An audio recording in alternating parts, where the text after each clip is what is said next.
everyone! Today I'm making my own Christmas trees. I'm so excited! It's the first time I'm going to be doing one with fresh foliage for Christmas at least. I've done a bunch of wreath projects in the past, so I'll link them below if you're interested.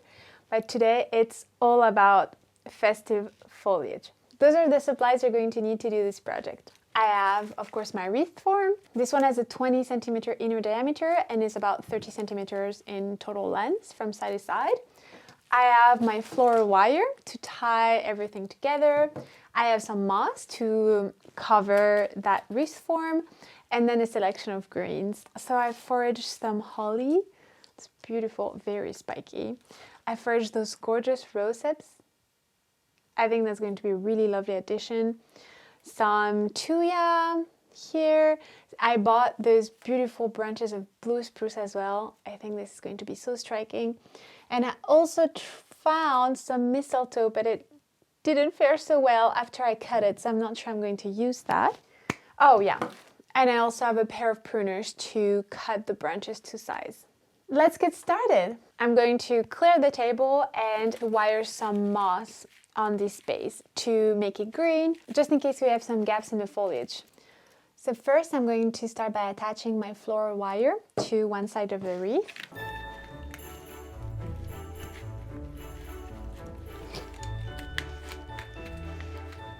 Now I'm just going to grab pieces of moss and basically wire them on top of my form. So you take a piece and then just kind of like wire it on like so, maybe like do 2 turns.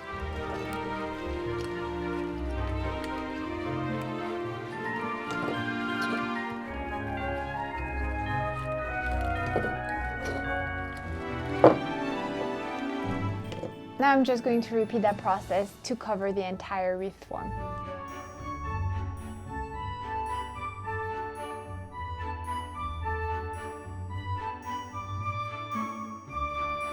Well, that's it. My wreath base is all covered with moss now. This is what it looks like from the back. Just a sausage of moss. And I haven't cut my wire at this stage. It's ready for me to continue the layering with the rest of my foliage. That's the beauty of using moss. I think it's just so pretty, just like that. I think they will look really pretty just having 2 very simple ones on the mirrors that I have behind me, but we're going to add foliage.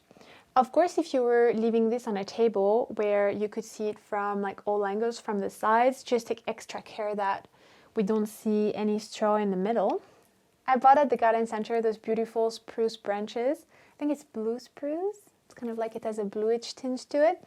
So the branch came like, oh, I just knocked the ceiling light. The branches came really huge like this. So what I'm going to do is cut some smaller pieces off of them so that we can add them to the wreath.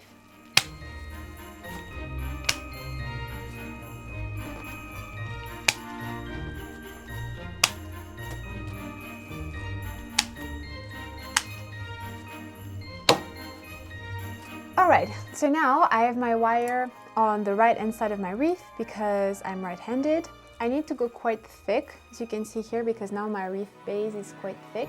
So I'm actually going to start by putting 2 spruces like so. Then a few little bits of that really beautiful, like really flexible tuya. Then a bit of holly. And then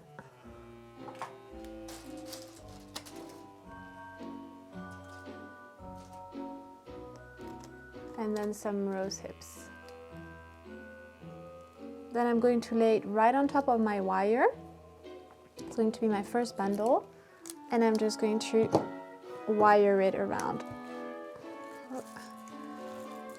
Kind of like oriented outward.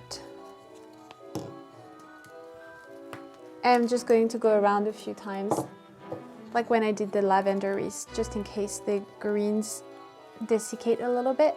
We still want this to be nice and attached. And 3rd time. All right, next bundle. Try to keep the bundles as evenly sized as possible so that when you go around then you have like a nice and uniform shape.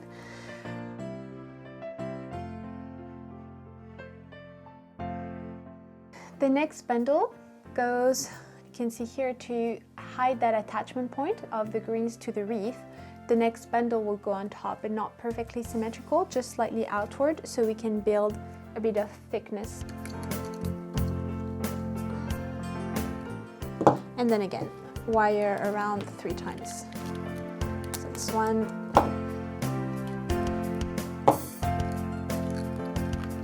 and 3. So now I'm just going to continue the process of creating bundles and assembling them on the wreath, trying to keep them at a consistent size, and then we'll take a look and see if we need to add anything.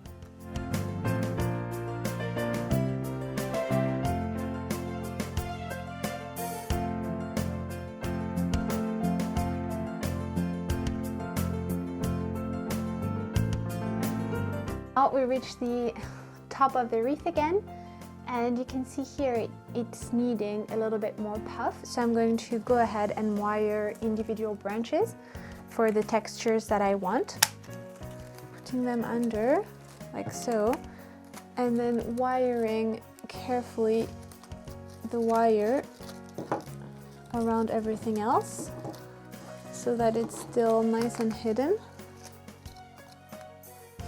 So now once your last bundle is secure, you can just go ahead and cut the wire, and you can use that piece to attach it. There's one last thing left to do, the shake test.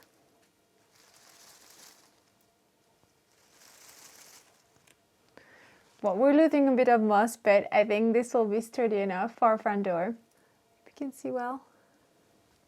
Hello. I really love how this turned out.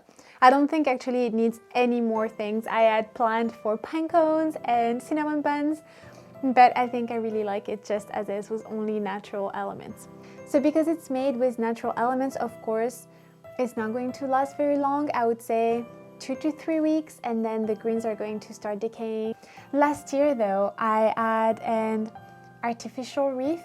It didn't store well. There was a little bit of moisture on it probably when we stored it. But I'll link the video and pop a bit of footage. It was really pretty. All I did was basically buy a base that I really liked from the store, a cheap one, and then add element onto it with a glue gun. So I ended up adding some lime, some oranges, some cinnamon buns, and of course you could customize this however you want.